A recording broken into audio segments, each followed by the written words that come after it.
Picture 19th century Bengal, a land of contrasts where the bright light of a Renaissance struggled against the dark shadows of ancient superstitions. For Hindu widows, life was a living nightmare. Imagine a young girl, sometimes just a child, losing her husband. In that moment, her own life was declared over. She was forced to shave her head, shed her colorful clothes for a plain white sari, and give up all joys of life. Seen as a bad omen, she was hidden away in the darkest corner of the house, a ghost in her own home, living a life of shame, austerity, and neglect. Many hearts ached for these women, but the fear of social ostracism was a powerful silencer. Into this world of silent suffering stepped Ishwar Chandra Vidyasagar, a scholar of immense repute and a social reformer with a heart that bled for humanity. He had seen the living death of young widows up close, and he couldn't just stand by. A fire was lit within him, a powerful desire to shatter this cruel custom. His goal was clear and unwavering: to restore the right of widows to remarry, to give them back their lives, their dignity, and their chance at happiness.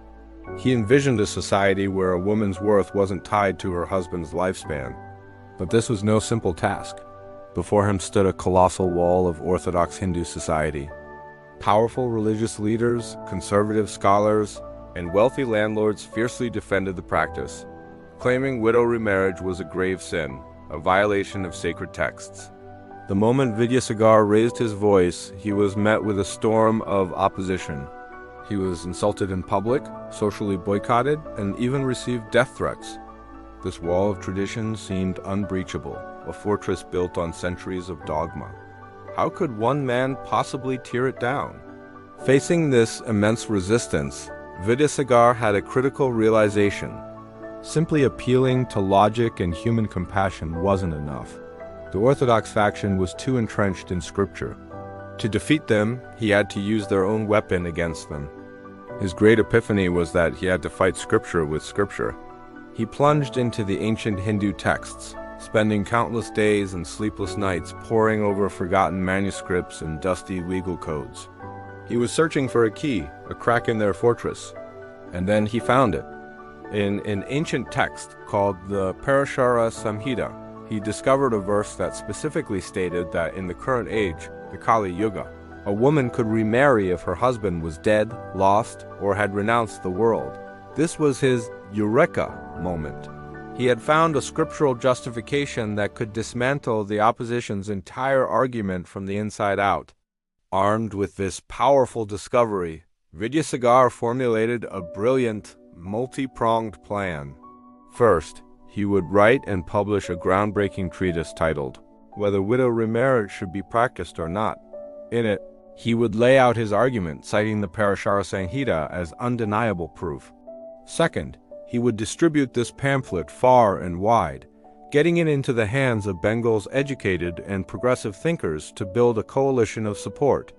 Third, he would step into the public arena, engaging in debates and lectures to directly challenge the conservatives and sway public opinion.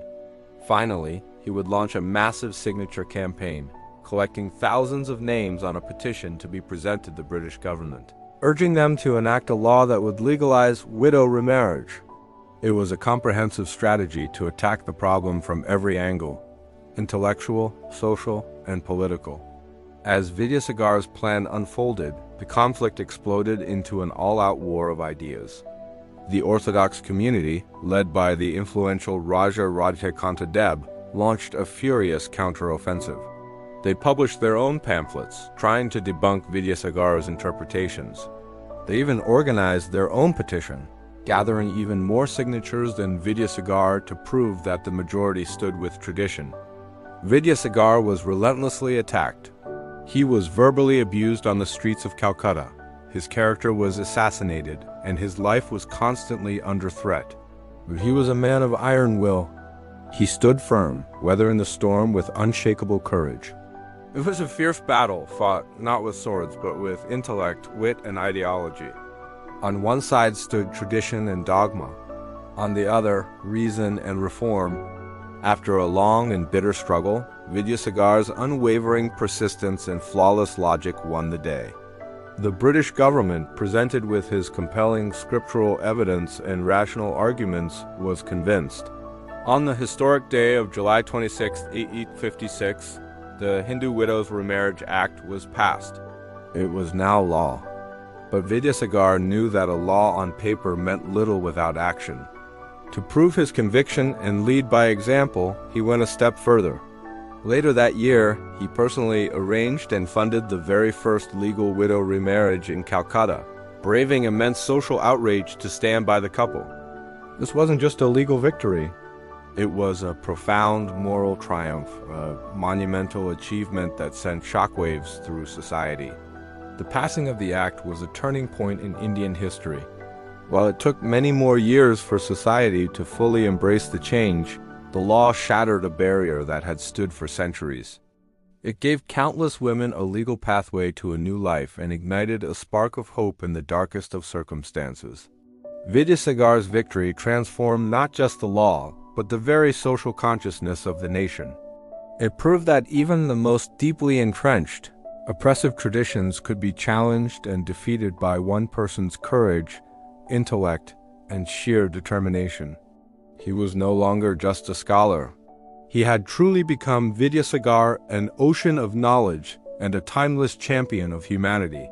His legacy continues to inspire those who fight for justice and equality to this day. Thank you so much for watching. If you found this story as inspiring as we did, please hit that like button, subscribe to our channel, and ring the bell so you don't miss our next video. We'd love to hear your thoughts in the comments below.